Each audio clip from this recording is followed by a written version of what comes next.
नमस्कार, ANB news देख रहे हैं आप। मैं हूं आपके साथ पल्लवी राजपूत और इस बुलेटिन में आप सभी का स्वागत है। आइए रुख करते हैं खबरों का।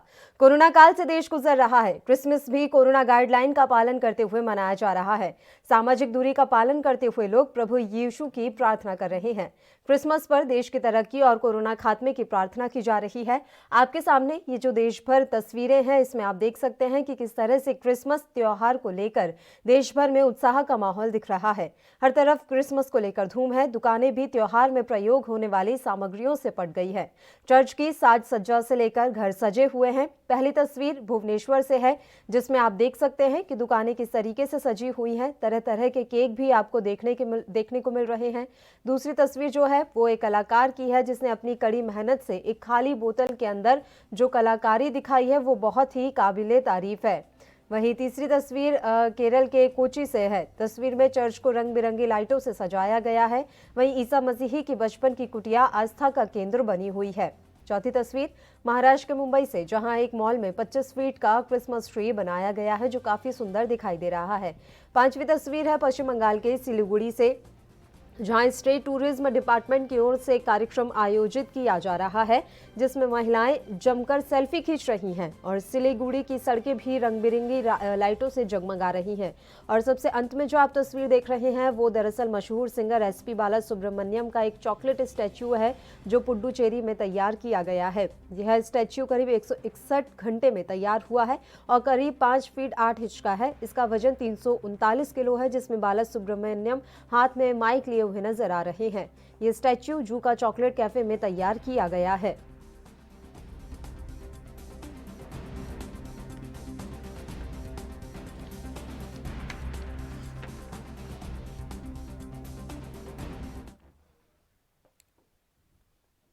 क्रिसमस और नए साल की रात अगर आप कुछ बड़ा प्लान कर रहे हैं तो यह खबर आपके लिए है।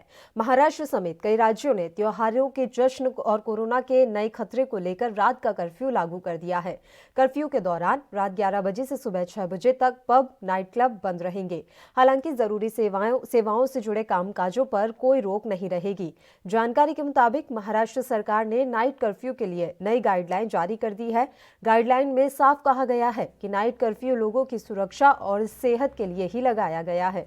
दिशा निर्देशों में रात 11 बजे से सुबह 6 बजे तक 5 या इससे ज्यादा लोगों के एकत्रित होने पर पाबंदी रहेगी। नाइट कर्फ्यू में नाइट शिफ्ट के व्यापारिक गतिविधियों पर छूट रहेगी। मनोरंजन और मनोरंजक गतिविधियों वाले स्थानों पर पाबंदी रहेगी। नाइट क्लब, पब और एंटरटेनमेंट वाले स्थान केवल 11 बजे तक ही खुल सकेंगे। रात में लोगों की आवाजाही के लिए भी 2 और 4 व्हीलर्स के इस्तेमाल पर कोई रोक नहीं रहेगी, लेकिन 4 व्हीलर में 4 से ज्यादा लोग सवार नहीं हो सकते। आप नाइट कर्फ्यू में टहलने या ड्राइव पर जा सकते हैं, लेकिन 4 लोगों से ज्यादा एक साथ इकट्ठा नहीं जा सकेंगे। हाँ, घर से निकलते समय मास्क लगाना ना भूलना। मास्क के साथ आपस में सुरक्षित दूरी जैसे कोरोना नियमों का पालन करना भी अनिवार्य रहेगा।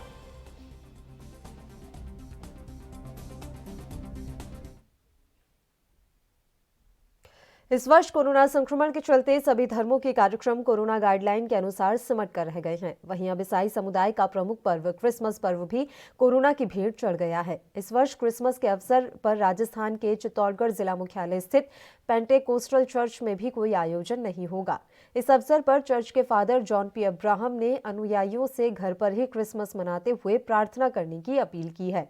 जानकारी के अनुसार चित्तौड़गढ़ जिला मुख्यालय पर हर वर्ष क्रिसमस के अवसर पर रेलवे स्टेशन के सामने विजय कॉलोनी स्थित पेंटेकोस्टल चर्च में सबसे बड़ा आयोजन होता रहा है। क्रिसमस की पूर्व संध्या पर भी करोल गायन सहित अन्य सांस्कृतिक कार्यक्रमों का आयोजन होता है, लेकिन इस वर्ष कोरोना संक्रमण के चलते क्रिसमस के अवसर पर पेंटेकोस्टल चर्च में कोई आयोजन नहीं हो रहा है।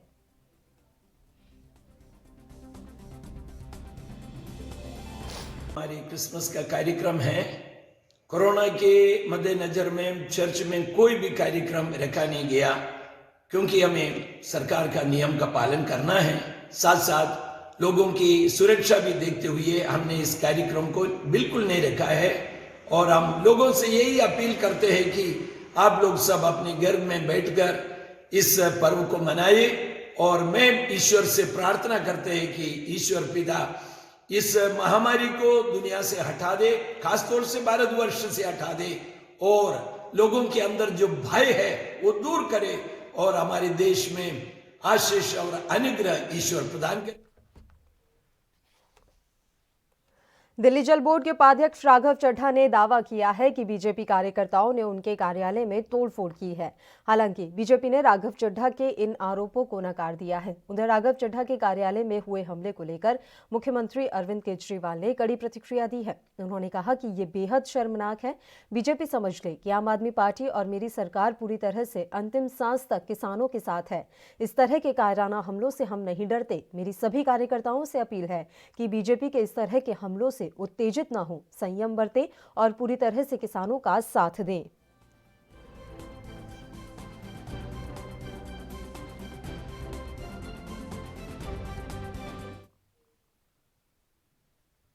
पश्चिम बंगाल में अगले साल की शुरुआत में होने वाले विधानसभा चुनाव में कांग्रेस और वामपंथी दल मिलकर एक बार फिर से चुनावी मैदान में उतरेंगे। वामपंथी दलों ने पहले ही कांग्रेस के साथ गठबंधन को हरी झंडी दे दी थी और अब कांग्रेस ने भी साथ चुनाव लड़ने का ऐलान किया है।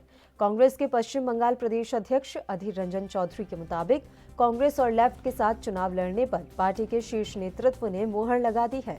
सांसद और प्रदेश कांग्रेस अध्यक्ष अधीर रंजन चौधरी ने ट्वीट कर कहा है कि कांग्रेस पार्टी ने पश्चिम बंगाल के विधानसभा चुनाव के लिए लेफ्ट के साथ गठबंधन कर लिया है। लेफ्ट के साथ गठबंधन के लिए पार्टी से मिली हरी झंडी भी मिल गई है। ऐसे में एक बार फिर 2016 के विधानसभा चुनाव की तरह कांग्रेस और लेफ्ट मिलकर बंगाल में बीजेपी और ममता बनर्जी से दो हाथ करेंगे।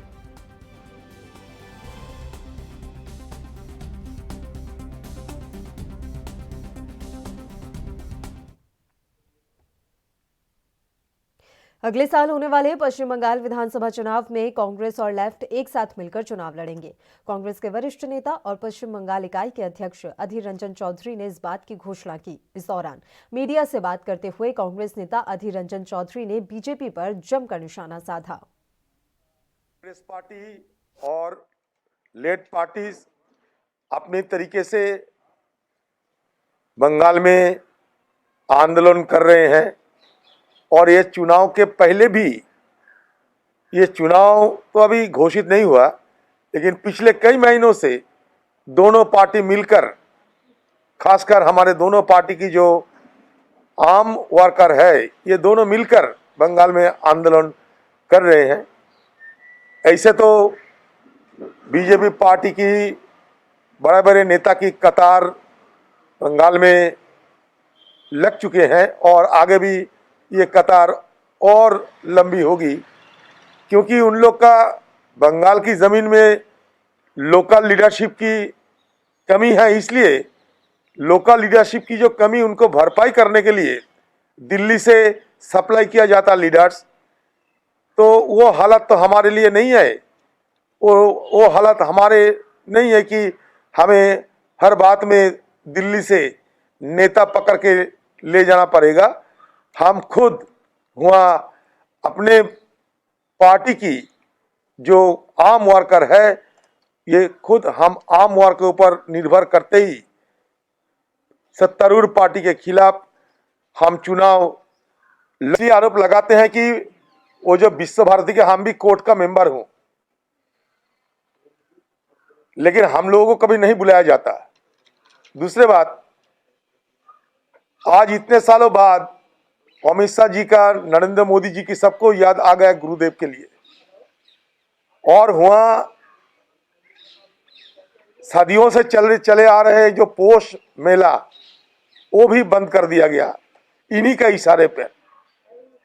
और वहां रविंद्रनाथ टैगोर जी की जो छवि थे, रविंद्रनाथ टैगोर जी को, उनकी नाम को बेजा इस्तेमाल करने का प्रयास हो रहे हैं। आज प्रधानमंत्री जी को, अमित शाह जी को, सबको याद आ रहा है रविंद्रनाथ टैगोर जी, गुरुदेव की, जब गुरुदेव सांप्रदायिक राजनीति के खिलाफ थे, जब गुरुदेव उग्र राष्ट्रवाद के खिलाफ थे। इसीलिए ये सरकार आज बंगाल की आम लोगों की मन में जो रविंद्रनाथ टैगोर के लिए जो श्रद्धा है, उसको इस्तेमाल करना चाहते हैं। पश्चिम बंगाल में होने वाले विधानसभा चुनावों को लेकर राजनीतिक हलचल अब काफी तेज हो चुकी है। राज्य की प्रमुख राजनीतिक पार्टियों के बीच एक दूसरे पर आरोप प्रत्यारोप का दौर अपने चरम पर है। इस बीच गुरुवार को विश्व भारती शताब्दी समारोह में शामिल न होकर राज्य की मुख्यमंत्री ममता बनर्जी ने एक अलग ही दांव खेला है। उनका आरोप है कि इस कार्यक्रम में शामिल होने के लिए उन्हें आमंत्रित नहीं किया गया था। इसी मुद्दे पर ममता ने एक प्रेस कॉन्फ्रेंस भी की, जिसमें उन्होंने इस बात का दावा भी किया कि उन्होंने सिंगूर में जो वादे किए थे वो सभी पूरे हो चुके हैं। किसानों को उनकी जमीन वापस मिल चुकी है। इससे पहले उन्होंने कहा था कि मछुआरों को उनकी योजनाओं से काफी फायदा हुआ है। यहाँ एक बात ये देखने को मिली कि सिंगूर के मुद्दे पर अब ममता बनर्जी यू टर्न लेती नजर आ रही हैं। दरअसल ममता ने उसी जमीन पर इंडस्ट्रियल पार्क स्थापित करने की घोषणा की है, जहां उन्होंने कभी नैनो कारखाने का विरोध किया था। हालांकि ममता ने ये बात दोहराई कि हम जबरन भूमि अधिग्रहण के खिलाफ हैं।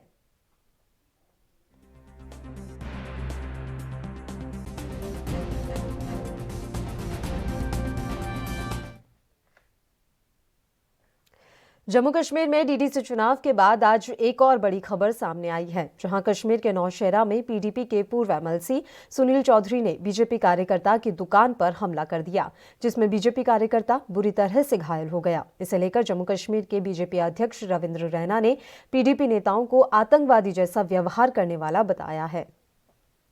जम्मू कश्मीर में जिला परिषद के चुनावों में पीडीपी का सफाया हो गया। जम्मू कश्मीर की जनता ने पीडीपी को रिजेक्ट कर दिया और पीडीपी के जो नेता हैं वो गुंडागर्दी पर उतर आए हैं। आतंकवादियों की तरह, पत्थरबाजों की तरह और गुंडों की तरह पीडीपी के नेताओं ने व्यवहार किया है। कानून की धज्जियां उड़ाई गई है और भारतीय जनता पार्टी के कार्यकर्ता रिपू दमन कोहली की दुकान के अंदर जाकर उन पर हमला करके उनको घायल किया गया है। घायल अवस्था में वो हॉस्पिटलाइज्ड हैं। ये शरेआम गुंडागर्दी है। आतंकवादियों जैसा व्यवहार कर रहे हैं पीडीपी के नेता। कानून की धज्जियां उड़ाई और आम सामान्य जनमानस पर हमला करके उनका खून बहाना, गुंडागर्दी करना, ये लोकतांत्रिक मर्यादाओं के खिलाफ है। लोकतंत्र में व्यक्ति अपनी राय रख सकता है, लेकिन किसी की दुकान तोड़कर, घर में घुसकर हमला करके उसकी जान नहीं निकाल सकता।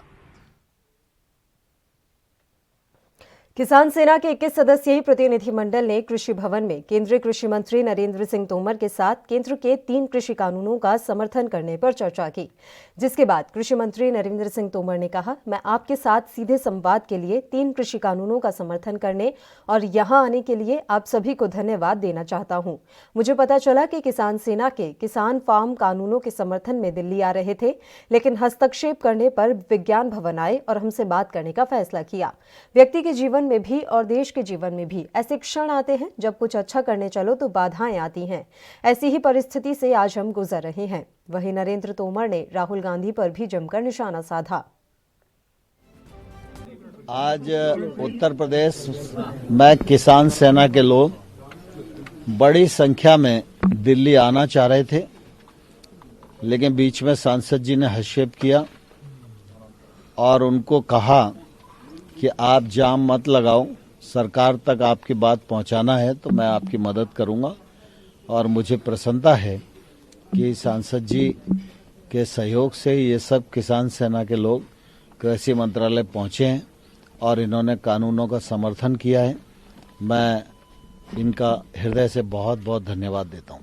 लेकिन राहुल गांधी जो 2 करोड़ हस्ताक्षर की बात कर रहे हैं, वो किसान कहाँ के हैं? चूंकि आप कह रहे हैं कि ज्यादातर किसान समर्थन में है, तो वो फिर किसान कहाँ से ढूंढे जो 2 करोड़ किसान हैं उनके हस्ताक्षर? मैं समझता हूं कि राहुल जी की बात पर कांग्रेसी भरोसा नहीं करती, इसलिए राहुल जी की बात का विश्लेषण करो।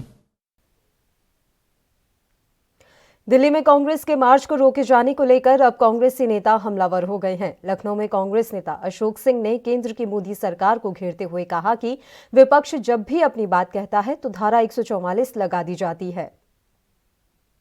नहीं, देश में आज मोदी सरकार ने लोकतंत्र खत्म कर दिया है, और इसलिए खत्म कर दिया कि जब विपक्ष अपनी बात कहता है तो धारा 144 लगा देंगे। आप पश्चिम बंगाल जाएं, आप मध्य प्रदेश में जाकर प्रदर्शन करें, आप राजस्थान में करें, जहां जहां विपक्ष की सरकार है उनको तोड़ने का प्रयास करें। आखिर किसानों की बात क्यों नहीं सुनी जा रही है? जले पर नमक क्यों छिड़का जा रहा है किसानों के साथ? तो सबसे बड़ी बात है कि हिटलरशाही है, लोकतंत्र खत्म कर रही है भारतीय जनता पार्टी, और इतिहास कभी माफ नहीं करेगा भारतीय जनता पार्टी को। लोकतंत्र में सरकारें आती और जाती रहती हैं। मोदी जी, यही जनता ने आपको प्रधानमंत्री बनाया है, इसी किसान ने आपको वोट दिया है। आज किसान रात के इतनी कड़कती ठंड में अगर उनकी आंखों में आंसू हैं, आपको दिखाई नहीं दे रहा है, तो जवाबदेही भी है और जिम्मेदारी भी आपकी है। क्यों नहीं जिम्मेदारी निभा पा रहे हैं? आप प्रवचन हर जगह दे रहे हैं, जा जाके आप बोल रहे हैं, आखिर किसानों से क्यों नहीं आप बात कर रहे हैं? क्यों नहीं निर्णय कर पा रहे हैं? किसका इंतजार कर रहे हैं? तो जवाबदेही तो होनी चाहिए और जिम्मेदारी। उत्तर प्रदेश के महाराजगंज में आज सपा कार्यकर्ताओं ने अपने राष्ट्रीय अध्यक्ष के आह्वान पर महाराजगंज में सपा के पूर्व विधायक विनोद कुमार के नेतृत्व में दिल्ली के किसानों का समर्थन करते हुए किसान विधेयक बिल का विरोध करते हुए एक दिवसीय भूख हड़ताल की। कार्यकर्ताओं ने कहा, भाजपा की सरकार ने केंद्र में जिस तरह से किसान विधेयक बिल पास कराया और एमएसपी लागू कराया है, तब से ही पंजाब, हरियाणा सहित देश के तमाम किसान और अन्य पार्टियां भी किसान विधेयक बिल के विरोध में धरना प्रदर्शन कर सरकार के खिलाफ मोर्चा खोले हुए हैं। राष्ट्रीय अध्यक्ष जी के आह्वान पे आज चौधरी चरण सिंह का जन्मदिन था। किसानों के समर्थन में आज एक दिवसीय भूख हड़ताल किया गया और किसानों के समर्थन में निरंतर समाजवादी पार्टी धरना प्रदर्शन आंदोलन किसानों के साथ है। जब तक प्रधानमंत्री जी किसानों की बात मान नहीं लेते, गृह मंत्री अमित शाह जी किसानों से बात नहीं कर लेते, उनकी समस्या का निदान नहीं कर लेते, तब तक यह अनशन और हड़ताल ऐसे चलता रहेगा।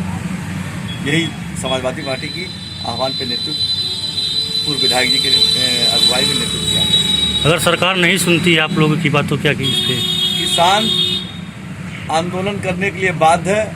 जब तक बात किसानों की नहीं मानी जाएगी तब तक आंदोलन चलता रहेगा। इस इतनी बड़ी भीषण सर्दी में किसान खुले छत के आसमान के नीचे आंदोलन कर रहा है, उनका समर्थन रहेगा। हम लोग समाजवादी पार्टी उनका समर्थन करते हैं। उनकी बातें मनवाने के लिए सरकार को झुकना पड़ेगा, नहीं तो इससे बड़ा। बरनाला जिले के गांव चीमा में किसानों द्वारा केंद्र सरकार के खिलाफ अनोखा रोष प्रदर्शन किया गया। गांव की महिलाओं ने बड़ी संख्या में एकत्रित होकर जागो निकाली। महिलाओं ने और किसानों ने कहा कि आगामी 26 दिसंबर को दिल्ली चलो और घर बैठे किसानों को जागरूक करने के लिए जागो निकाली गई। वहीं महिलाओं ने कहा कि दिल्ली संघर्ष में शहीद हुए किसानों को श्रद्धांजलि देने का भी यह एक जरिया है। जागो में बड़ी संख्या में किसानों और महिलाओं द्वारा केंद्र सरकार के खिलाफ जोरदार नारेबाजी की गई।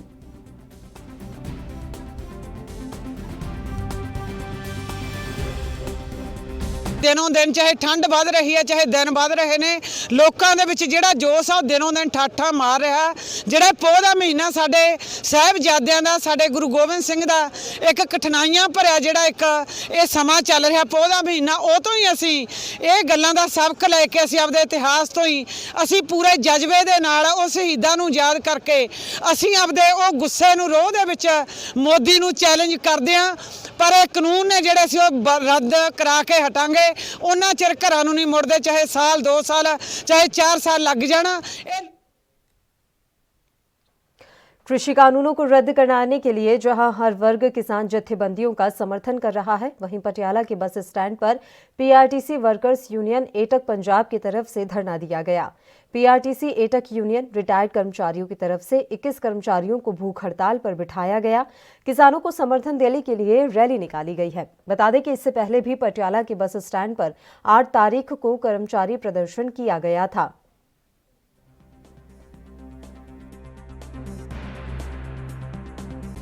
यूनियन के प्रधान ने गुरबिंदर सिंह जी गोल्डी और रिटायर्ड वर्कर्स भाईचारा यूनियन के जनरल सकत्तर मोहम्मद खलील जी नाल साडे सरगर्म साथी शंगारा सिंह जी हाज़र ने। अज असी पीआरटीसी वर्कर यूनियन एटक वालों किसानी संघर्ष जो हिंदुस्तान के पैमाने के उत्ते चल रहा है ਕਿਸਾਨਾਂ ਦੀਆਂ ਮੰਗਾਂ ਦੇ ਸਮਰਥਨ ਦੇ ਵਿੱਚ ਔਰ ਜੋ ਸਰਕਾਰ ਨੇ ਬੇਰੁਖੀ ਅਪਣਾਈ ਹੋਈ ਹੈ, ਜਿੱਦ ਫੜੀ ਹੋਈ ਹੈ, ਲੋਕ ਰਾਏ ਦੇ ਵਿੱਚ ਸ਼ਾਮਲ ਹੋਣ ਲਈ, ਕਿਸਾਨਾਂ ਦੇ ਘੋਲ ਦਾ ਸਮਰਥਨ ਕਰਨ ਲਈ 21 ਸਾਥੀਆਂ ਦਾ ਜਥਾ ਭੁੱਖ ਹੜਤਾਲ ਤੇ ਬਿਠਾਇਆ ਔਰ ਇਹ ਰੈਲੀ ਕੀਤੀ ਜਾ ਰਹੀ ਹੈ ਤਾਂ ਕਿ ਹਿੰਦੁਸਤਾਨ ਦੀ ਮੋਦੀ ਸਰਕਾਰ ਦੇ ਵਿਰੁੱਧ ਜੋ ਆਵਾਜ਼ ਹਿੰਦੁਸਤਾਨ ਦੇ ਵਿੱਚ ਕਿਸਾਨਾਂ ਨੇ ਉਠਾਈ ਹੈ ਔਰ ਵੱਖ-ਵੱਖ ਵਰਗ ਇਸ ਸੰਘਰਸ਼ ਦਾ ਸਮਰਥਨ ਕਰ ਰਹੇ ਨੇ, ਉਹਦੇ ਵਿੱਚ ਪੀਆਰਟੀਸੀ ਦੇ ਕਾਮੇ ਵੀ ਆਪਣੀ ਆਵਾਜ਼ ਬੁਲੰਦ ਕਰਕੇ ਇਹਦੇ ਵਿੱਚ ਹਿੱਸਾ ਪਾ ਸਕਣ। ਅਸੀਂ ਦਿੱਲੀ ਵਿਖੇ ਵੀ 100 ਤੋਂ ਵੱਧ ਸਾਥੀ ਉਸ ਘੋਲ ਦੇ ਵਿੱਚ ਸ਼ਾਮਲ ਹੋ ਕੇ ਆਏ ਹਾਂ। चारा घोटाले में सजा काट रहे लालू यादव को जेल में 3 साल पूरे हो गए हैं। लालू यादव का इलाज कर रहे डॉक्टर उमेश प्रसाद की ओर से जारी मेडिकल रिपोर्ट के अनुसार उनकी किडनी 4th स्टेज यानी लास्ट स्टेज में है। उन्हें कभी भी डायलिसिस की जरूरत पड़ सकती है। लेकिन आश्चर्य की बात यह है कि लालू यादव को अभी तक किसी बड़े किडनी विशेषज्ञ यानी नेफ्रोलॉजिस्ट से नहीं दिखाया गया और न ही कभी बड़े डॉक्टर से जांच कराने की अनुशंसा ही की गई है। ऐसा आरोप बीजेपी लगा रही है। दरअसल डॉक्टर उमेश प्रसाद की यूनिट में ही लालू यादव का इलाज चल रहा है। लालू यादव किडनी के साथ साथ कई और गंभीर बीमारी से भी ग्रसित हैं। बता दें कि चारा घोटाले के आरोप में पूर्व मुख्यमंत्री लालू प्रसाद यादव को 23 दिसंबर 2017 को जेल भेजा गया था।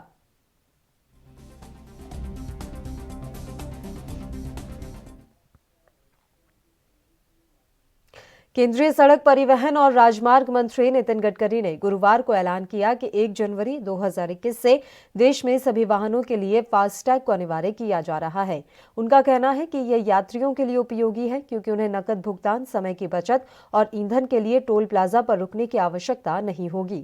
केंद्रीय सड़क परिवहन और राजमार्ग मंत्रालय ने डिजिटल पेमेंट को बढ़ावा देने के लिए 1 जनवरी से सभी वाहनों पर फास्टैग लगाना अनिवार्य कर दिया है।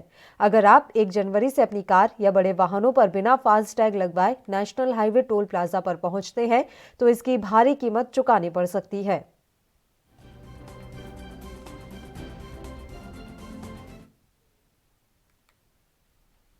पंजाब स्कूल शिक्षा मंत्री विजय इंदर सिंगला ने बताया कि पंजाब सरकार ने 25 दिसंबर से 31 दिसंबर तक सभी सरकारी सहायता प्राप्त और निजी स्कूलों में सर्दियों की छुट्टियों का ऐलान कर दिया है। कैबिनेट मंत्री ने बताया कि स्कूल 1 जनवरी 2021 को फिर से खुलेंगे।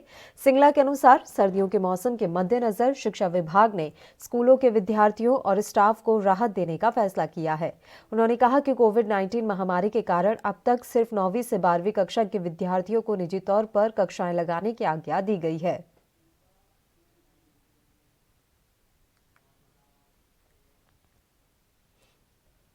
राजस्थान के कोटा में पुलिस की ओर से की गई अब तक की कार्रवाई को लेकर एडीजी गोविंद ने निरीक्षण किया। एडीजी ने पत्रकारों को बताया कि ये साल पुलिस के लिए सबसे कठिन साल रहा है। इस साल की तुलना में हम पिछले साल के किए गए कार्य से नहीं कर पा रहे हैं क्योंकि कोरोना की वजह से पुलिस के रूटीन कार्य में परिवर्तन आया है। इस साल बहुत ज्यादा समय कोरोना से लड़ाई में ही चला गया है।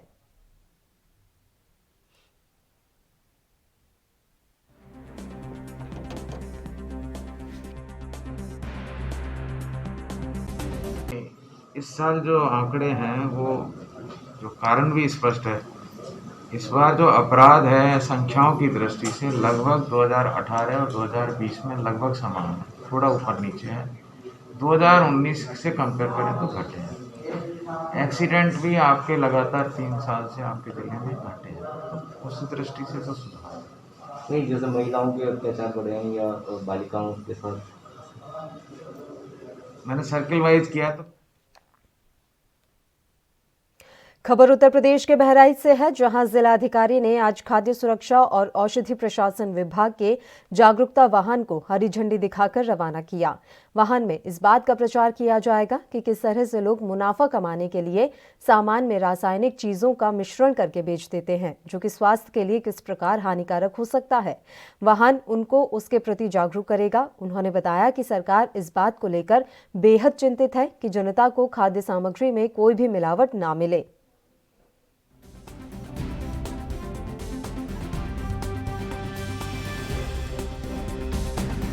देखिए, हम लोग इस बात को लेके हमेशा चिंतित रहते हैं। उत्तर प्रदेश सरकार की हमेशा इस बात की चिंता रही है कि जनता को शुद्ध प्रकार की जो है खाद्य सामग्री उपलब्ध हो।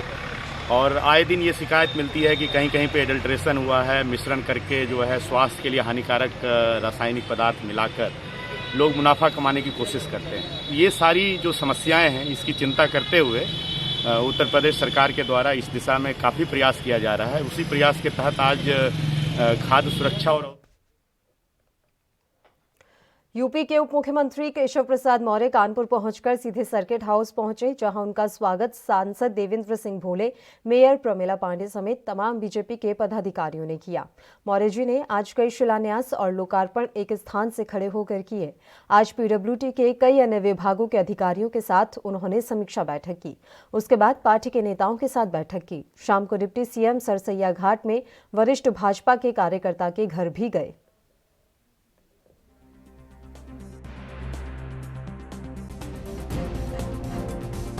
है, लेकिन यह जरूर ध्यान रखिए, जब तक दवाई नहीं तब तक ढिलाई नहीं। भैया इधर लो। आज अरे इनको भैया सामने हटिए। कानपुर नगर जनपद के लोकार्पण शिलान्यास समारोह में भैया हमारे दोनों जिलों की सलील जी, आदरणीय कमला बहन जी, प्रदेश की कानपुर की प्रथम नागरिक आदरणीय दीदी प्रमिला पांडे जी, हमारे सभी माननीय विधायकगण, बहुत वरिष्ठ भी हैं, जो पहली बार हैं वह भी हैं, ऐसे आदरणीय महेश त्रिवेदी जी, आदरणीय भगवत 79 सूची दिखाई दे रही है। परियोजनाओं का लोकार्पण शिलान्यास है जो 50 करोड़ से अधिक लागत के हैं। इसके लिए मैं एक समस्त कानपुर वासियों को शुभकामनाएं देता हूं, बधाई देता हूं और आप सबको भरोसा दिलाता हूं कि अभी भी खजाने का मुंह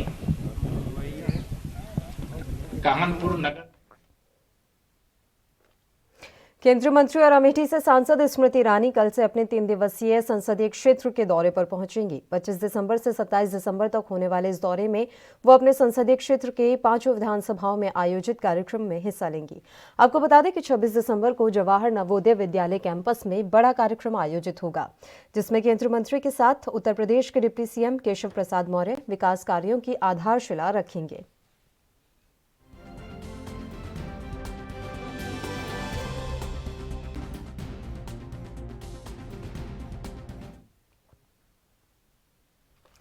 आज हरियाणा भाजपा अध्यक्ष ओपी धनखड़ नगर निगम चुनाव में भाजपा मेयर प्रत्याशी वंदना शर्मा और सभी पार्षद उम्मीदवारों के लिए प्रचार करने अंबाला पहुंचे।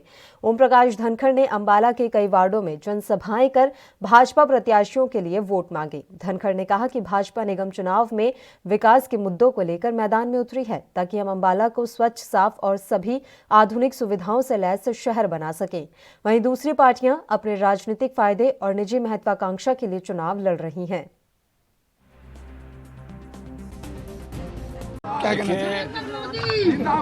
अंबाला एक बहुत ही महत्वपूर्ण नगर है, व्यापार का हब रहा है, उद्योग का हब रहा है।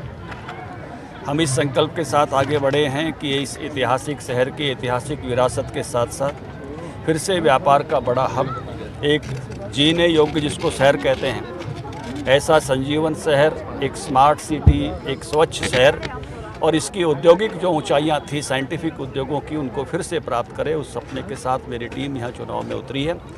बाकी लोग भी उतरे हैं, लेकिन वो अपनी व्यक्तिगत राजनीति के लिए उतरे हैं। लेकिन भारतीय जनता पार्टी की जो टीम उतरी है वो अंबाला के विकास के लिए उतरी है और निश्चित रूप से मुझे लगता है कि अंबाला का भरोसा भारतीय जनता पार्टी की टीम पर रहेगा। वो हमारे मेयर उम्मीदवार वंदना शर्मा जी को और हमारे सभी पार्षदों को यहाँ से विजयी बनाएंगे। पंचायतों के विकास के लिए लगाया गया है, जिससे कारण से पंचायतों के पास भी अपने फंड हों, वो हमेशा राज्य सरकार की तरफ देखें। बुलेटिन में खबरों का सिलसिला लगातार यूं ही जारी रहेगा। फिलहाल एक छोटे से ब्रेक के लिए हम यहाँ रुक रहे हैं, फौरन हाजिर होंगे।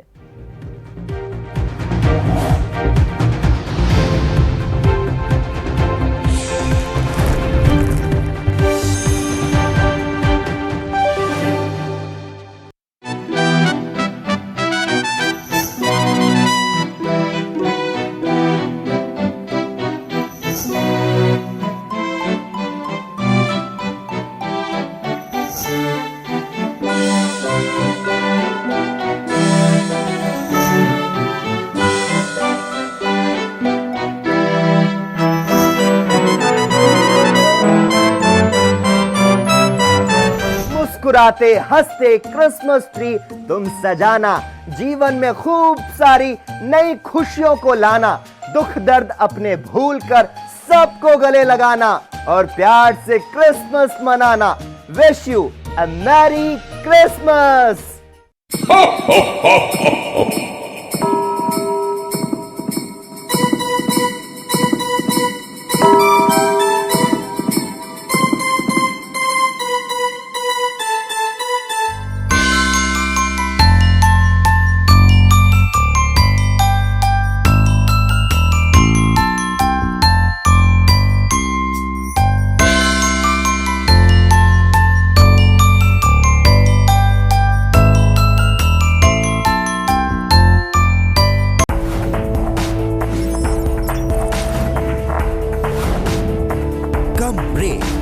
और ज्यादा खबरों के साथ देखिए ANP news in channel number पर।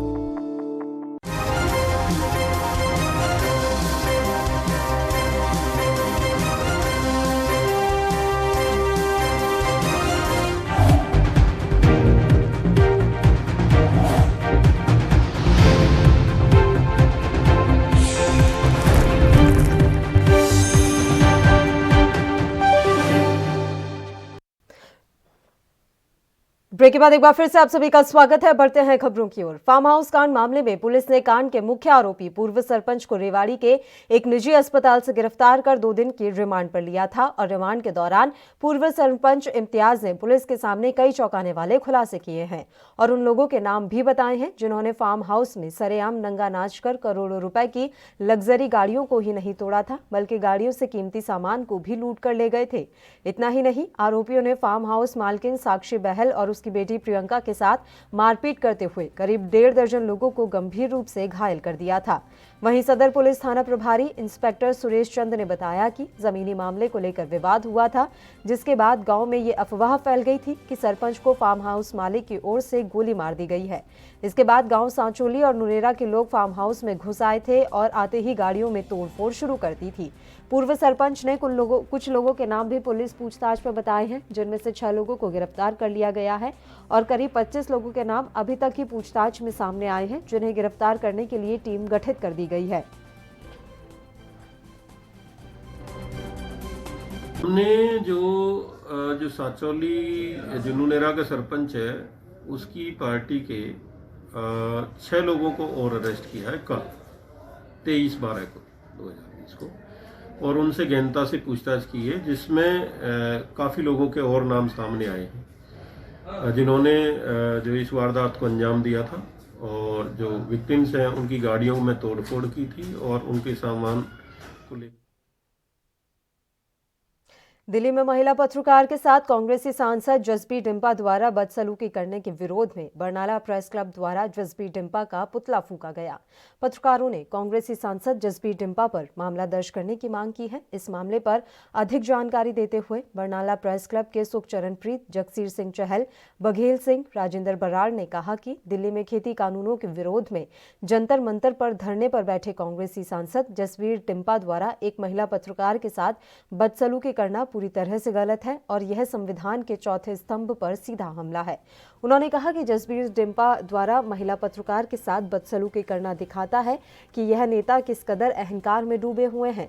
उन्होंने कहा कि पत्रकार का दायित्व है कि वह हर एक सवाल जो कि जनता से संबंधित हो नेता से पूछे और अगर नेता को कोई सवाल अच्छा नहीं लगता है तो वह उस पर चुप रह सकता है, लेकिन इस तरह से पत्रकार के साथ धक्का मुक्की करना पूरी तरह से गलत है।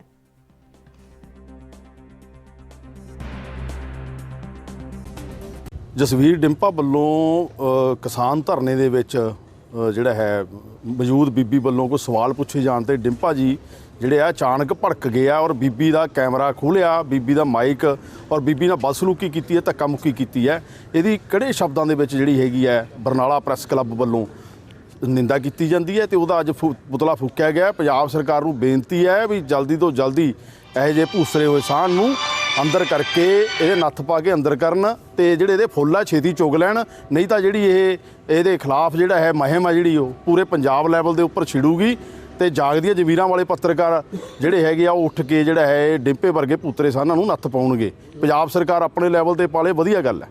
ਪੱਤਰਕਾਰਤਾ ਦੇ ਹਮਲੇ ਆਪਦੀਆਂ ਨਾਕਾਮੀਆਂ ਨੂੰ ਛੁਪਾਉਣ ਵਿੱਚ ਲਈ ਜਿਹੜੇ ਹੈਗੇ ਆ ਉਹ ਕੀਤੇ ਜਾਂਦੇ ਨੇ, ਤਾਂ ਕਿ ਉਹਨਾਂ ਦੀਆਂ ਜਿਹੜੀਆਂ ਕੋਈ ਆਪਣਾ ਅੰਦਰਲੀਆਂ ਜਿਹੜੀਆਂ ਬਰੀਕੀਆਂ ਜਿਹੜੀਆਂ ਅੰਦਰਲੇ ਘਪਲੇ ਨੇ ਉਹ ਉਜਾਗਰ ਨਾ ਹੋ ਸਕਣ। ਅੱਜ ਅਸੀਂ ਪ੍ਰੈਸ ਕਲੱਬ ਬਰਨਾਲਾ ਵੱਲੋਂ ਇਹ ਪ੍ਰੋਟੈਸਟ ਕਰ ਰਹੇ ਹਾਂ। ਜਿਹੜਾ ਜਸਵੀਰ ਡਿੰਪਾ ਜਿਹੜਾ ਕਾਂਗਰਸੀ MP ਹੈ ਖਡੂਰ ਸਾਹਿਬ ਏਰੀਏ ਤੋਂ, ਉਹਨੇ ਬੀਤੇ ਦਿਨੀ ਇੱਕ ਜਿਹੜੀ ਔਰਤ ਪੱਤਰਕਾਰ ਦੇ ਨਾਲ ਨਾ ਸਿਰਫ ਬਦਸਲੂਕੀ ਕੀਤੀ ਹੈ, ਸਗੋਂ ਉਹਦੇ ਤੇ ਜਿਹੜਾ ਹੈਗਾ ਜਿਨਸੀ ਹਮਲਾ ਜਿਹਨੂੰ ਆਪਾਂ ਕਹਿ ਦਿੰਦੇ ਹਾਂ ਵੀ ਉਹਦੇ ਤੇ ਹੱਥ ਚੱਕਣ ਦੀ ਕੋਸ਼ਿਸ਼ ਵੀ ਕੀਤੀ ਹੈ। ਉਹਦਾ ਕੈਮਰਾ ਵੀ ਖੋਇਆ ਤੇ ਕੈਮਰਾ ਤੋੜਨ ਦੀ ਕੋਸ਼ਿਸ਼ ਵੀ ਹੋਈ ਹੈ। ਤੇ ਇਹ ਵੀ ਉੱਥੇ ਹੋਇਆ ਜਿਹਨੂੰ ਸਾਡੇ ਦੇਸ਼ ਦੀ ਰਾਜਧਾਨੀ ਕਿਹਾ ਜਾਂਦਾ ਹੈ, ਤੇ ਉਹ ਸਾਡੇ ਚੁਣੇ ਹੋਏ ਜਿਹੜੇ MP ਨੇ। ਤਾਂ ਇਹ ਸਵਾਲ ਜਿਹੜਾ ਹੈਗਾ ਸਾਡੇ ਦਿਮਾਗ ਦੇ ਵਿੱਚ ਵੈਸੇ ਇੱਕ ਸਿਟੀਜ਼ਨ ਦੇ ਤੌਰ ਤੇ ਵੀ ਆਉਣਾ ਚਾਹੀਦਾ ਕਿ ਜਿਹੜਾ ਚੁਣਿਆ ਹੋਇਆ ਨੁਮਾਇੰਦਾ ਹੈ ਉਹ ਕਿਸੇ ਪੱਤਰਕਾਰ ਨਾਲ ਇਸ ਸਲੀਕੇ ਨਾਲ ਗੱਲ ਕਰ ਸਕਦਾ ਹੈ, ਤਾਂ ਉਹ ਆਮ ਬੰਦੇ ਨਾਲ ਉਹਦਾ ਵਤੀਰਾ ਕਿਹੋ ਜਿਹਾ ਹੋਊਗਾ, ਜਾਂ ਆਮ ਬੰਦੇ ਪ੍ਰਤੀ ਉਹਦੇ ਕੰਮ ਕਰਨ ਦੀ ਲਗਨ ਜਾਂ ਸੋਚ ਹੋ ਸਕਦੀ ਹੈ ਜਾਂ ਨਹੀਂ ਹੋ ਸਕਦੀ, ਜਾਂ ਕਿਸ ਲੈਵਲ ਦੀ ਹੋ ਸਕਦੀ ਹੈ। ਪਰ ਇੱਕ ਗੱਲ ਅਸੀਂ MP ਸਾਹਿਬ ਨੂੰ ਇਹ ਜ਼ਰੂਰ ਕਹਿਣਾ ਚਾਹੁੰਦੇ ਹਾਂ कि सवाल तिखे हो सकते हैं, सवाल थोनू रुखे लग सकते। और अब खबर उत्तर प्रदेश के मैनपुरी से है, जहां जिला अस्पताल परिसर में 1 वर्ष से जिला अस्पताल परिसर के पीछे खड़ी समाजवादी पार्टी द्वारा चलाई गई समाजवादी एम्बुलेंस धूल फांकती नजर आ रही है।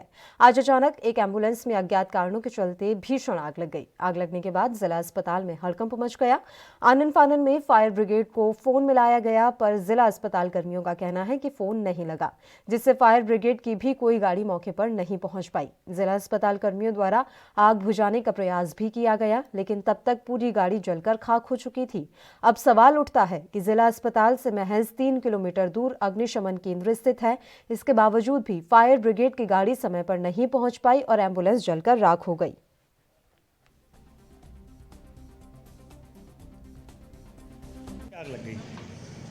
आग यार, अब लड़के बाहर खड़े थे, उन्होंने बताया कि गाड़ी में आग लग गई है, तो हम लोगों ने बाहर निकल के देखा। जैसे देखा उससे गाड़ी विकराल रूप ले चुकी थी, जल रही थी। हम लोगों ने बुझाने का प्रयास किया, लेकिन वो पूरी गाड़ी पकड़ चुकी गाड़ी से बुझा नहीं पाए उसको। अच्छा, फायर ब्रिगेड को कॉल किया गया, नंबर नहीं लगा। काफ़ी देर तक कॉल करते रहे, लास्ट में डॉक्टर साहब का नंबर लगा, तब जाके अभी तक आई नहीं गाड़ी, तब जाके। किस टाइम की एम्बुलेंस है? 10 मिनट पहले की बात है। ये एम्बुलेंस यहाँ खड़ी है तो किस लिए खड़ी? गाड़ियाँ हैं पुरानी, ऊँची रिटायर और गाड़ियाँ खड़ी यहाँ पे। कब से ये खड़ी हैं यहाँ गाड़ियाँ? यूपी के महाराजगंज जिले के भारत नेपाल के सोनौली कोतवाली क्षेत्र के बॉर्डर से सटे फरिंदी तिवारी गांव के पास से एसएसबी की 66वीं वाहिनी के जवानों और पुलिस की संयुक्त टीम को बड़ी कामयाबी मिली है। गश्त के दौरान जब एक संदिग्ध के पास से तलाशी ली गई तो उस दौरान 50 ग्राम हेरोइन बरामद हुआ। अंतर्राष्ट्रीय बाजार में बरामद हेरोइन की कीमत लगभग 50 लाख बताई जा रही है। पुलिस अधीक्षक प्रदीप गुप्ता ने बताया कि भारत नेपाल की सीमा पर एसएसबी और पुलिस से संयुक्त रूप से गश्त कर रहे थे कि तभी फरिंदी तिवारी गांव के पास एक संदिग्ध युवक भारत से नेपाल जा रहा था। जब जवानों ने उसे रोकना चाहा तो युवक नेपाल भागने की फिराक में था, जिसको जवानों ने दौड़कर पकड़ लिया। जवानों ने युवक की तलाशी ली तो उसके पास से 50 ग्राम हेरोइन बरामद हुआ। थाना सोनौली में नेपाल बॉर्डर पे नोमैंस लैंड पे एक रामविलास नाम का व्यक्ति पकड़ा गया है। उसके कब्जे से लगभग 50 ग्राम स्मैक है जो पकड़ी गई, बरामद हुई है। ये एसएसबी और पुलिस का ज्वाइंट ऑपरेशन से पकड़ी गई है। इसकी अंतर्राष्ट्रीय बाजार में कीमत लगभग 50 लाख रुपए बताई गई है। उत्तर प्रदेश सरकार द्वारा स्वरोजगार के क्षेत्र में प्रदेश को आत्मनिर्भर बनाने के लिए कार्य किया जा रहा है। इसी क्रम में आज अवध विश्वविद्यालय में युवाओं को रोजगार से जोड़ने के लिए एक कार्यशाला का आयोजन किया गया, जिसमें प्रदेश सरकार के अपर मुख्य सचिव लघु उद्योग और सूचना नवनीत सहगल भी शामिल हुए। कार्यक्रम में लोक गायिका मालिनी अवस्थी ने भगवान राम पर लोकगीत गाकर कार्यक्रम में समा बांध दिया। वहीं अपर मुख्य सचिव लघु उद्योग और सूचना नवनीत सहगल ने बताया कि व्यवसाय की ओर युवाओं के रुझान बढ़ाने का प्रयास हो रहा है। इसी क्रम में रोजगार मुहैया कराने के क्षेत्र में अनेक अग्रणी संस्था, स्वयंसेवा संगठन कार्य कर रहे हैं।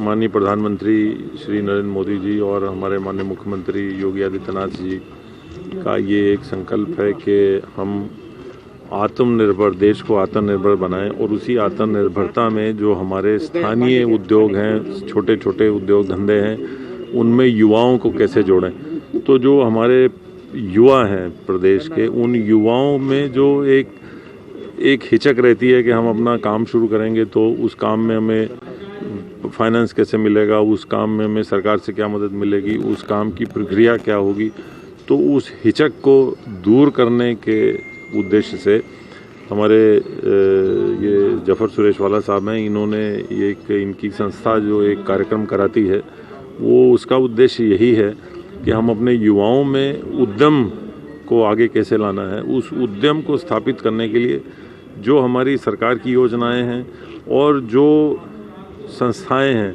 जैसे बैंक है, बॉम्बे स्टॉक एक्सचेंज आज यहाँ पर है, हमारे ट्रेनिंग इंस्टीट्यूट हैं, यूनिवर्सिटीज़ हैं। यूपी के अमेठी के संग्रामपुर थाना क्षेत्र के धौरहरा गांव में एक परिवार कलेक्ट्रेट दफ्तर के सामने धरने पर बैठा रहा। पीड़ित परिवार का कहना है कि पुलिस की कार्यशैली से वे नाराज हैं। परिवार ने कहा कि गांव के दबंग उन्हें परेशान कर रहे हैं, गांव में अपनी जमीन पर घर नहीं बनाने दे रहे, जिसके चलते उन्होंने पुलिस में शिकायत दर्ज कराई, लेकिन उनकी फिलहाल कोई सुनवाई नहीं हो रही है।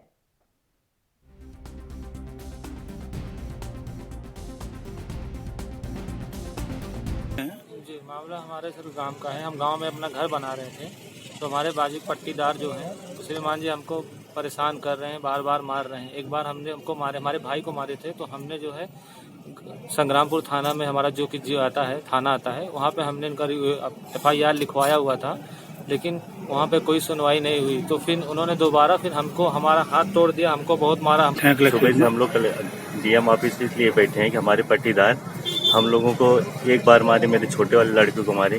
फिर उसके बाद 1 महीना हो गया, हम लोग FIR संग्रामपुर में किया, उसका कोई सुनवाई नहीं हुआ। फिर उसके बाद दूसरा वाला लड़का आया, शटरिंग खुला रहा था, पूरा छत लद गई, शटरिंग खुला रहा था, फिर उसको मारे, उसका हाथ तोड़ डाले, यहाँ तक धार मारे से उसका हाथ भी फट गया था। फिर वापस हम लोग संग्रामपुर में केस किया, उसका भी कोई सुनवाई नहीं। वापस हम लोगों के ऊपर क्या नाम के केस कर दिए हैं। हम लोग बॉम्बे में रहता हूँ और उप जिलाधिकारी अमेठी योगेंद्र सिंह और तहसीलदार दिग्विजय सिंह की कार्यशैली से नाराज अमेठी तहसील बार एसोसिएशन के सभी पदाधिकारियों सहित वरिष्ठ कनिष्ठ अधिवक्ता और अधिवक्ता संघ के द्वारा पिछले 28 नवंबर से लगातार दोनों अधिकारियों के खिलाफ मुर्दाबाद के नारे प्रतिदिन लगाए जा रहे हैं। पिछले 26 दिनों से लगातार कार्य बहिष्कार के चलते अमेठी तहसील क्षेत्र की जनता काफी परेशान है। इस दौरान SDM और तहसीलदार के स्तर से जनता का कोई भी कार्य नहीं हो रहा है।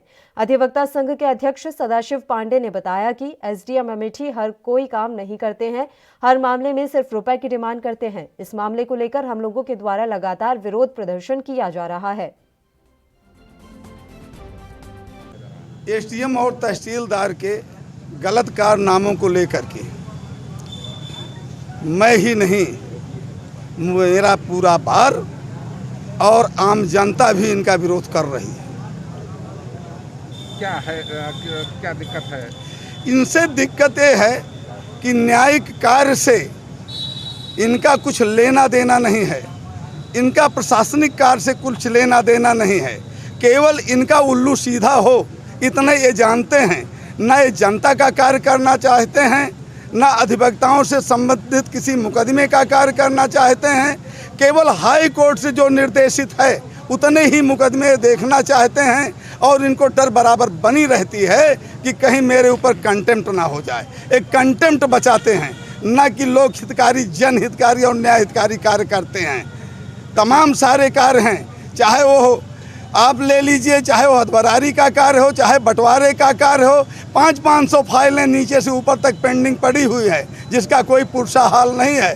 और बार बार हम लोगों ने शिकायत किया, कई बार हम लोगों ने इनकी खिलाफत की इस बात को लेकर के, 5 बार समझौता हुआ, उसके बावजूद भी इनके कान। शिमला शहर को साफ सुथरा रखने के लिए नगर निगम 2 तरह की मशीन लाई है। ये मशीन शहर के कूड़े को उठाने के साथ साथ पानी की बौछारों के साथ सफाई करेगी। कंपैक्टर एंड स्वीपिंग नामक ये मशीन राजधानी शिमला के गली कूचों को साफ करने से मकसद से शुरू की जा रही है। शहरी विकास मंत्री सुरेश भारद्वाज ने शिमला से हरी झंडी दिखाकर इन आधुनिक तकनीक से लैस मशीनों को रवाना किया। ये मशीन नगर निगम के अंतर्गत पड़ने वाले शहर की साफ सफाई करेगी। शहरी विकास मंत्री सुरेश भारद्वाज ने कहा कि ये मशीन पर्यटन नगरी शिमला की सड़कों और गलियों में अत्याधुनिक ढंग से सफाई व्यवस्था कर पाएंगी। शहर की गलियों से लेकर सड़कों को इन मशीनों के माध्यम से साफ रखा जा सकेगा। सुरेश भारद्वाज ने कहा कि बड़े शहरों में खासकर विदेशों में इस तरह की मशीनों का सफाई करने के लिए इस्तेमाल किया जाता है। शिमला की नगर पालिका भी बहुत पुरानी नगर पालिका है और हिमाचल प्रदेश में ये पहली नगर निगम है। इस नगर निगम में सफाई की व्यवस्था किसी समय मैनुअली हुआ करती थी, जब मश्क होती थी और मश्क से जो है वो माल रोड और रिज की सफाई हुआ करती थी। लेकिन अब बढ़ गई है यहाँ की पॉपुलेशन, पानी की बीच में कमी हुई, लेकिन अब फिर से जो है वो शिमला जो है वो अपनी ऊंचाइयों को छूने वाली है। पानी की कमी यहाँ पर समाप्त हो गई है। नई पानी की स्कीम वर्ल्ड बैंक प्रोजेक्ट के तौर पर जो है वो लगभग 450 करोड़ की उसके टेंडर हो गए हैं, काम प्रारंभ हो रहा है। 2 साल में वो भी पूरी हो जाएगी और ये भी शिमला के लिए जो है वो एक बड़ा हर्ष का विषय है कि शिमला की सफाई के लिए टेक्नोलॉजी का उपयोग, मैकेनाइज्ड। साल 2020 में कुल्लू पुलिस ने अपना ही बीते 10 सालों का रिकॉर्ड तोड़ दिया है। कोरोना के दौर के बीच में हिमाचल की कुल्लू पुलिस ने नशा तस्करों पर बड़ी कार्रवाई करते हुए 165 किलोग्राम चरस बरामद की है। वहीं नशा तस्करों के 3 करोड़ रुपए की संपत्ति जब्त करने में भी सफलता हासिल की है। कोरोना के दौर में भी कुल्लू पुलिस काफी सक्रिय रही और नशा तस्करों की कमर तोड़ रही है। इसका अंदाजा कुल्लू पुलिस के द्वारा बरामद की गई चरस से ही पता चलता है। कुल्लू पुलिस ने साल 2020 में 165 किलोग्राम चरस को बरामद कर दर्जनों तस्करों को सलाखों के पीछे पहुंचाया है। यह पिछले 10 सालों में सबसे अधिक चरस बरामदगी का मामला है। वहीं नशा तस्करों की संपत्ति पर भी पुलिस ने अपनी नजरें गड़ा दी हैं कि आखिर नशा तस्कर बिना किसी आय के स्रोत होने के बाद भी इतने बड़े बड़े भवन और अन्य सुविधाएं कैसे ले रहे हैं, जिस पर कुल्लू पुलिस ने 12 केस में से 18 आरोपियों की संपत्ति को जब्त किया है, जिसकी कुल कीमत 3 करोड़ के लगभग है। जिला पुलिस ने पिछले 17 सालों का सबसे बड़ा सीजर 42 किलो का बंजार थाने में किया और इसमें 50 से ज़्यादा कमर्शियल क्वांटिटी के केसेस रजिस्टर हुए और इस वर्ष 2020 में अभी तक 165 किलो चरस सीज़ की जा चुकी है, जो पिछले 10 वर्षों में सीज़ की गई चरस सबसे ज़्यादा है। ये सब प्रोग्रेस कोविड के चलते उसके बावजूद भी है और इस बार जो है इस बार 67 केसेस इलिसिट कल्टीवेशन के भी किए गए, जिसमें कई सारे लोगों को गिरफ्तार भी किया गया और दोनों तरफ से जो सप्लायर और डीलर्स हैं और मीडिएटर्स हैं, इन सभी केसेस में इनकी फाइनेंशियल इन्वेस्टिगेशन भी की गई और अभी तक ऐसे 12 केसों में 18 आरोपियों की 3 करोड़ की तकरीबन संपत्ति जो है जब्त की जा चुकी है, जिसके फाइनेंशियल ऑर्डर्स जो है वो दिल्ली। यूपी के जालौन में विद्युत विभाग की टीम ने उरई के मुख्य बाजार में चेकिंग अभियान चलाया। इस दौरान कई लोगों के कनेक्शन काटे गए, कई उपभोक्ताओं को नसीहत देकर भी छोड़ दिया गया। साथ ही आधा दर्जन लोगों को नोटिस भी जारी किया गया है। JE Sumit Sahu, trainee JE Poonam Verma, assistant engineer meter AK Maurya की अगुवाई में बकाया पैसा वसूलने के लिए अभियान चलाया गया। वहीं टीम को देखकर दुकानदारों में हड़कंप मच गया। कई दुकानदारों ने अपनी अपनी दुकानें बंद करके रफू चक्कर भी हो गए। जेई सुमित साहू ने बताया कि शासन की तरफ से लोगों के लिए एक मुश्त समाधान योजना चलाई जा रही है, जिसमें सरचार्ज में भी छूट मिलेगी। इसके प्रचार प्रसार और बकायेदारी वसूलने के लिए यह अभियान चलाया गया है। उन्होंने बताया कि कृष्णा टाकीज वाली गली में ही 8 लाख रुपए की बकायेदारी है। इस योजना के तहत दुकानदारों को बकाया बिल जमा करने के लिए प्रेरित किया जा रहा है। ये हम लोग आज यहाँ पे चेकिंग अभियान चलाए हैं बाजार में, जिसमें सरकार के द्वारा ब्याज माफ़ी की योजना चल रही है, जिसमें बकायेदार जो भी उपभोक्ता 10,000 रुपये बकायेदार हैं, उनके ब्याज में 100% ब्याज माफ़ की योजना चल रही है। उसके अंतर्गत उपभोक्ताओं को प्रेरित किया जा रहा है और उसके बाद भी अगर उपभोक्ता नहीं मान रहा है तो कनेक्शन भी काटे जा रहे हैं बाकायदारी पे। जिस क्षेत्र में आपने अभियान चलाया वहाँ पर लगभग कितनी बाकायदारी थी? आज हम लोग कृष्णा टैकेज वाली गली में अभियान चलाए हैं जिसमें लगभग 8.5 से 9 लाख के समथिंग बाकायदारों के कनेक्शन। यूपी के बदायूं की तहसील बिलसी के ग्राम हरगनपुर में प्रधान के खिलाफ ग्रामीणों में रोष है। ग्रामीणों का कहना है कि 5 साल पूरे हो गए लेकिन गांव में कोई विकास कार्य नहीं हुआ है। एक ग्रामीण का कहना है कि रोड पर जलभराव के कारण बीमारियां फैलती हैं, इस वजह से उनके बेटे की भी मौत हो गई है। इसके साथ ही उन्होंने कहा कि कई बार प्रधान को शिकायत की गई लेकिन कोई भी समाधान नहीं निकला। इतना ही नहीं, उन्होंने कहा कि प्रधान द्वारा सिर्फ विकास कागजों में ही हुआ है, अगर जाँच होती है तो भ्रष्टाचार का खुलासा हो जाएगा।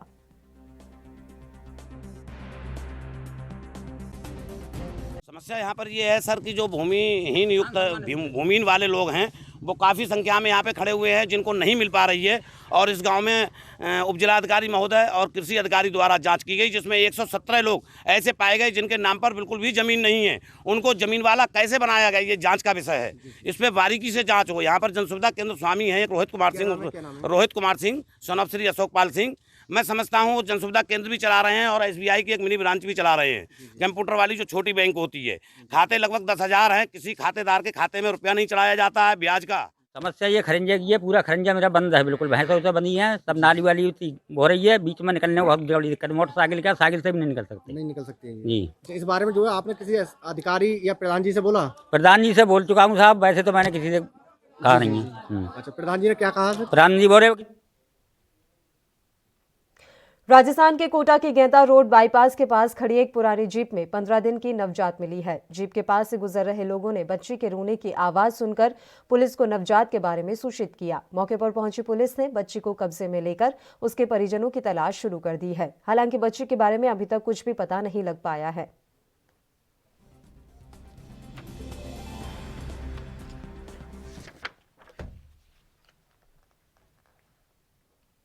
उत्तर प्रदेश के मथुरा जिले में ईंट भट्टा पर काम करने वाले 3 मजदूरों की संदिग्ध हालत में मौत हो गई। गुरुवार की सुबह भट्टे पर बनी झोपड़ी में 2 मजदूर मृत अवस्था में मिले, जबकि तीसरे की हालत गंभीर थी। उसे जिला अस्पताल में भर्ती कराया, जहां उसने दम तोड़ दिया। तीनों के मुंह से झाग निकलने की बात कही जा रही है, जिसके चलते जहरीली शराब पीने से मौत होने की आशंका जताई गई है। फिलहाल पुलिस मामले की जांच में जुटी हुई है।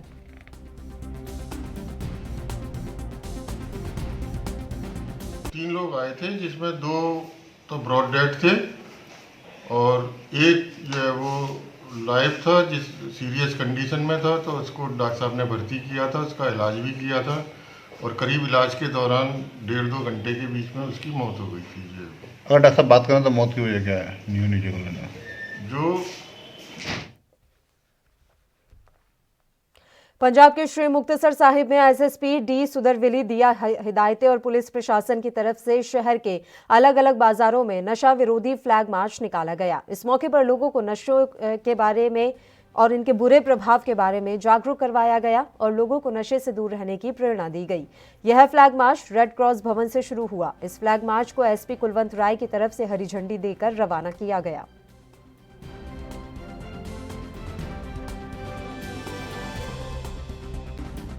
ਜਿਹੜਾ ਅੱਜ ਫਲੈਗ ਮਾਰਚ ਕੱਢਿਆ ਗਿਆ ਡਰੱਗ ਡਰਾਈਵ ਵੀਕ ਮਿਤੀ 15 ਤਰੀਕ ਤੋਂ 22 ਤਰੀਕ ਤੱਕ ਸੀਗਾ, ਜਿਹੜਾ ਕਿ ਪੇਪਰ ਮਿਲ ਸ਼੍ਰੀ ਰਪਾਣਾ ਸਾਹਿਬ ਤੋਂ ਜਿਹੜਾ ਸ਼ੁਰੂਆਤ ਕੀਤੀ ਗਈ ਸੀ।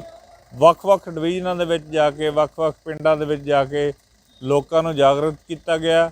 ਅੱਜ ਰੈੱਡ ਕਰਾਸ ਦੇ ਵਿੱਚ ਜਿਹੜੀ ਇਹ ਰੈਲੀ ਹੈ ਸ਼ੁਰੂ ਕੀਤੀ ਗਈ, ਜਿਸ ਦੀ ਝੰਡੀ ਜਿਹੜੀ ਦਿੱਤੀ ਗਈ SP PBI ਸਾਹਿਬ सरदार श्री।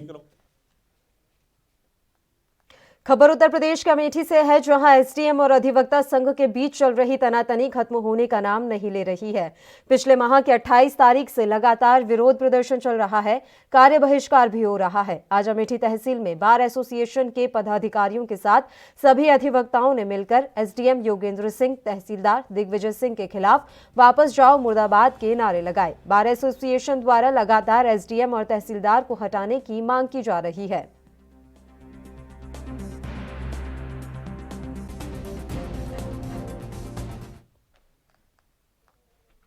और खबर राजस्थान के चित्तौड़गढ़ से है, जहां सांसद सीपी जोशी ने कलेक्टर परिसर में स्थित सांसद जन सुनवाई केंद्र में जन सुनवाई आयोजित की। आपको बता दें कि जिसमें जिले भर से आए आमजन अपनी समस्याओं को सांसद के समक्ष रखा, जिस पर सांसद सीपी जोशी ने मौके पर ही संबंधित अधिकारियों को बुलाकर समस्याओं का तत्परता से निस्तारण करने के लिए निर्देश दिए। इस अवसर पर सांसद ने कहा कि वर्तमान में इस जन सुनवाई के दौरान मुख्य रूप से बिजली की VCR भरने के मामले काफी निकलकर सामने आ रहे हैं, जिसके लिए संबंधित विभाग से बात करके उसे कम कराने का प्रयास किया जा रहा है। इसके अलावा सड़क, पानी, बिजली और चिकित्सा संबंधी मामले भी जन सुनवाई में सामने आए हैं, जिसके लिए अधिकारियों को निर्देशित किया गया है कि सभी मामलों का जल्दी से निस्तारण करें। ट्रांसफर्स के इशू हैं और कई बिजली के मामले भी हैं। VCR में भरे हुए तो उनको कैसे सेटलमेंट कमेटी में ले जाकर उनको कैसे कम किया जा सकता है। तो रेगुलर तो मैं घर पे लोगों से मिलते ही हूँ, लेकिन यहाँ महीने में एक आध बार बैठता हूँ, सब लोग मैंने देखूँगा ताकि सब लोगों से मिलना हो जाए। और लगातार चूँकि प्रतापगढ़, उदयपुर में अलग बैठता हूँ तो वहाँ के लोगों को वहाँ बुला लेते हैं, दिशा की बैठक होती है उस दिन। तो आज जनरली यही प्रॉब्लम थी, जो गाँव में थोड़े विकास के काम भी है, कई सड़कों के काम अधूरे हैं, कई गाँव के अंदर CC रोड नहीं है, नालियाँ नहीं है, कई पेयजल की समस्या है, तो इसको लेकर कुछ। राजस्थान के प्रतापगढ़ के अरनौद उपखंड के चकुंडा के पास ट्रैक्टर ट्रॉली पलट गई, जिससे बड़ा हादसा हो गया। जानकारी के मुताबिक हादसे में 2 मजदूरों की मौत हो गई है, जबकि 2 दर्जन मजदूर घायल हो गए हैं। वहीं घटना की सूचना मिलते ही मौके पर पहुंची पुलिस ने घायलों को जिला अस्पताल पहुंचाया है, जहां उनका इलाज चल रहा है। बता दें कि सभी निवासी मीरावता गांव के बताए जा रहे हैं।